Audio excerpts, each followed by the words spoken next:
Hi! In front of me is HTC Desire 22 Pro, and today I would like to show you how you can change apps permissions on this device. Firstly, you need to tap on Devices Settings. Then scroll down and choose Privacy section. Over here, you need to click on Permission Manager and tap on one of those options. I will go with Camera.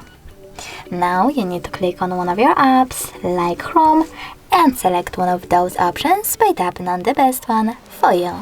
Allow only while using the app, ask every time, or don't allow.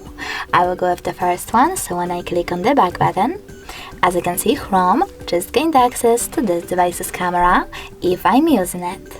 But you can always go back, pick any feature, and look for an app that you are interested in.